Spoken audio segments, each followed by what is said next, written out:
Okay, welcome back. And in this tutorial, I'm going to start making a beat with our sounds. I have all our drums mapped out here in this drum rack on this MIDI channel, and just testing quick. My kick, my snare, my hat, my open hi-hat, and the first thing I'm going to do is I'm just going to make. I've got my tempo set here to about 94, 93. I'll just make it 93. So I'm going to drag in this area here, and I'm going to go Command Shift M and create a MIDI clip. Now you'll see I have a MIDI clip the entire length of my selection, and down here inside the clip I have the names of the different drum sounds that I've created. So I'm just going to quickly make a bit of a beat here. I'm just going to right click, and I'm just going to make the grid a little bit smaller by selecting, I don't know, around about 1/8 and just narrow-ish.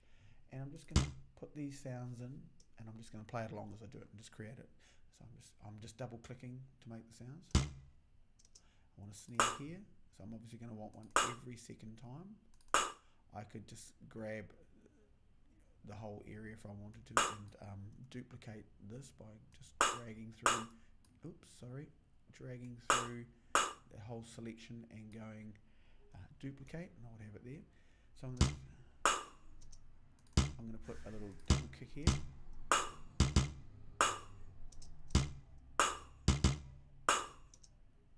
And I'm going to put one there as well. And I'll just again grab the whole selection, just those notes, and go duplicate. And I'll just change the second half. I might just move this one to here.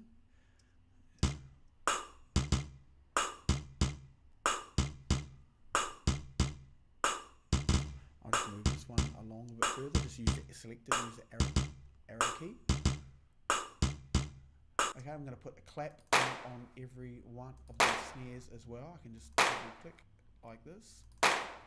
And when I select here, when I click on this clap key here, it selects all the claps, and I can just move them around like this on and off the beat. And I do want to do that. I just want to put it behind the beat a little bit.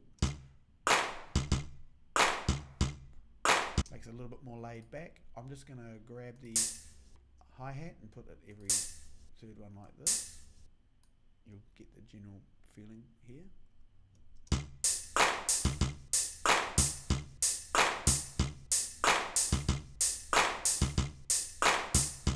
Obviously how you make your beat is entirely up to you. I'm now going to put little closed hats in between all those ones, and I'm just going to drag to that length. So I'm just dragging the length of this area here, and then when I go Command D, it duplicates them out across the whole.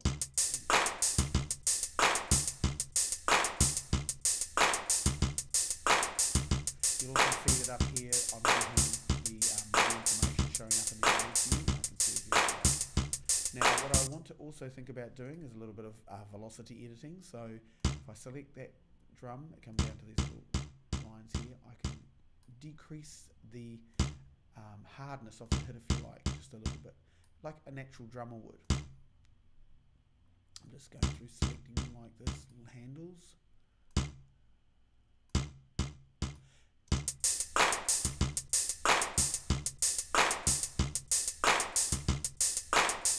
Cool. Now I want to show you something else. I'm going to add a groove template to this. And I'll open up the groove pool, and you'll see that I've already got one here, but I'll just get rid of this for now. And where I'll find some different templates and so forth inside my,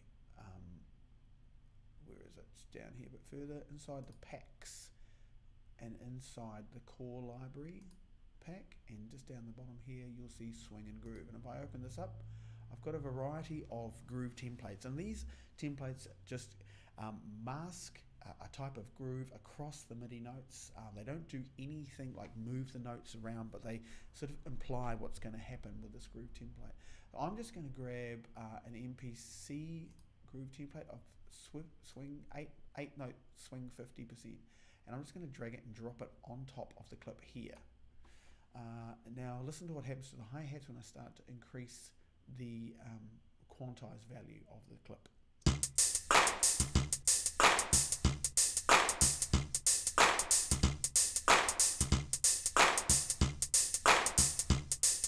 Without it, quite straight. With it.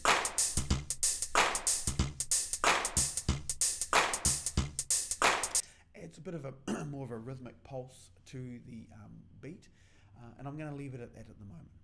So I'll just close this window down. I can also close down the groove pool here with this little double squiggly line. I'm also going to close the browser down. Right, so let's have a look at what we've got here. We've got our MIDI clip, a double clip, I've got our drum rack. Now what I like to do is I like to bring each of the samples and make them their own track. And in Ableton, this is a great feature just for us to separate all the different sounds, and there's advantages to moving out the different sounds. You can deal with them independently and then group them all together later on. So all I really want to do right now is in this open space here, I'm going to delete both these channels. I'm going to show you something else. I'm going to grab the kick and I'm just going to literally hold and drag it into this space here. I'm going to go back to that drum rack, and you'll see that it's also named it kick. And what it's done is it's brought the actual kick drum and whatever you had on it into its own space. I'm going to do the same with the snare. Drag it down here. Go back to the drum rack, and I'm going to do the same with the clap. And I'm going to leave this one here with the hats in it, and I'm just going to rename it hats. Now I don't tend to have the hats above the kick, so I'm going to bring the hats, drag that channel back down below that. Now what I have is I still have the same beat, but I have the sounds on their own channel. So let's get to work editing some of these sounds. I'm just going to start with the kick drum. I'll solo it. I'm on the kick channel. I mean, I don't mind the sound of that so far. I might want it to be a little bit louder. It's all good. All I've done is transposed it down. I'm going to add a little bit of EQ to it though. I'm going to go into the audio effects. I'm going to add the EQ8 to the end of the channel here, and I'll make sure that my filter is on high pass. And I think I'll just make this steeper angle. You get this other one just not so steep. I'll leave it at that one there. And I'm just going to move this across until I sort of see that I'm wiping out all the low sort of shizzle stuff. And I mean, to around about this point here is pretty good. One sort of feature I can use inside the EQ here is if I just touch this little headphone icon, every time I select one of these frequencies, it's actually just going to isolate that frequency. So what I want to do is I want to click on it, and I'm going to make sure this Q, which is the width that it affects the frequency range. So if I bring this up here like this now, just watch what happens when I widen the Q by a lower value and narrow the Q. And I want a sort of fairly narrow Q, and I'm just going to start looking for any sort of artifacts that may be, well, just annoying. So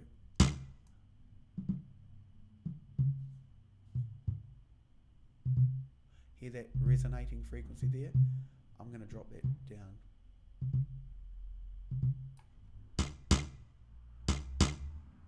All good. I'm just going to turn that off.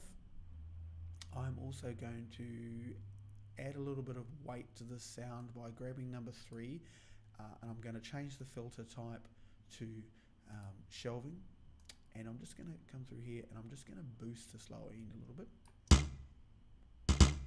getting a bit more sort of bottom end. That's fine. I'm just going to leave that as it is at the moment. I'm going to go to the snare drum, and I'll just isolate that, have a listen to it.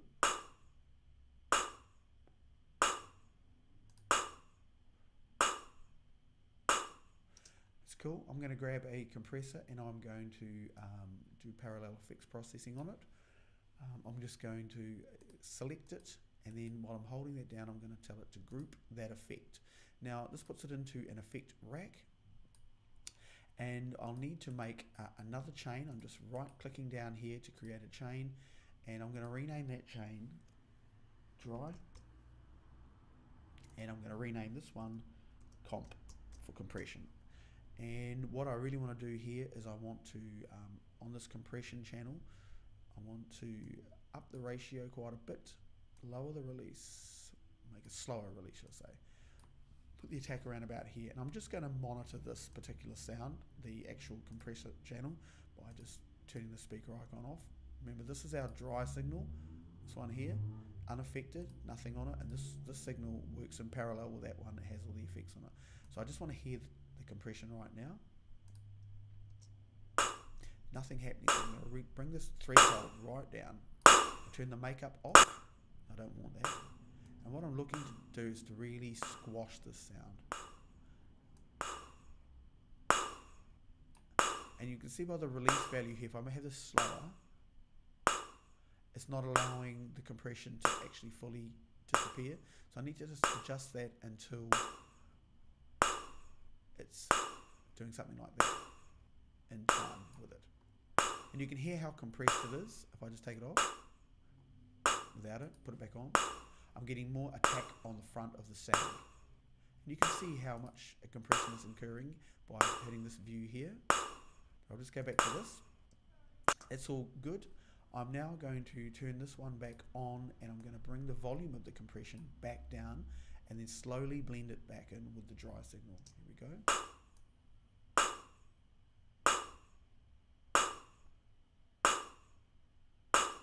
Just till I can hear it working.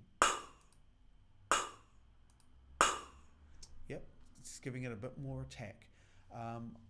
What I'm going to do now is I'm going to put an EQ8 after that compression here on both channels, and I'm just again going to wipe out the bottom end of the snare sound. All this extra stuff down here I don't need. I'm looking at my frequency that I'm moving it through. Around about there, and then I'm just going to turn this into number 2 filter into a shelving EQ again, and I'm just going to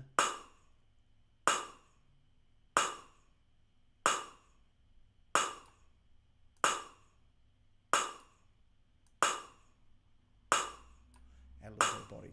Okay, that's all good. I'm going to leave that alone. I'll just listen to what we've done so far. Sounding good. I'm going to go into the clap channel now, and I'm going to do a similar sort of process.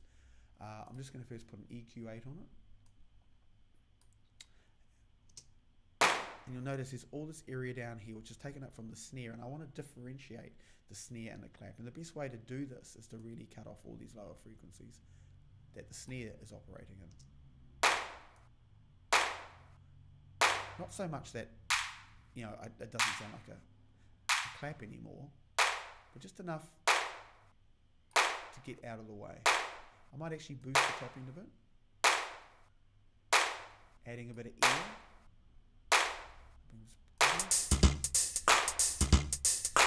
It's quite loud.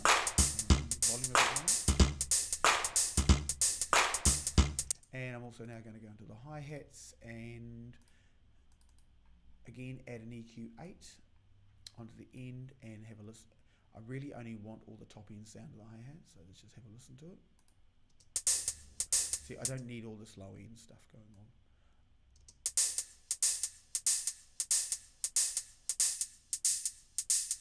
Makes it a bit crunchier.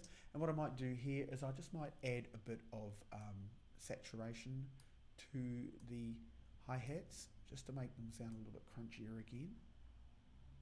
Here it comes, and I'm just going to, I'll leave it on analog clip, and the thing to watch out here is you don't increase the volume of the hi-hat, so I'll be monitoring this output area here.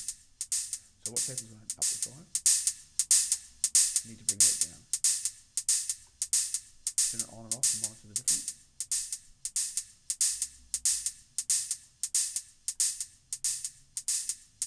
Just makes them sound a little bit thicker. That's it. Good. You can hear that the hats are really cutting through quite a lot now. So I'm just going to bring them down here. I'm also going to do something to the hats just to add a little bit of width to them. It's inside the controls here. we have this ran pan control. So I'm just going to up this by, I don't know, 33% on the closed hat. And you should be able to hear that the closed hat now is moving side to side in a random fashion. I can do the same thing to the hi-hat, the open hi-hat. I'm going to do that.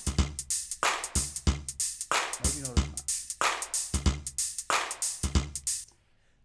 So that's all good. So right now our drum kit is sounding quite different to what we started with. In the next video I'm going to show how I can add some more effects and maybe a little bit more editing to the whole thing. See you then.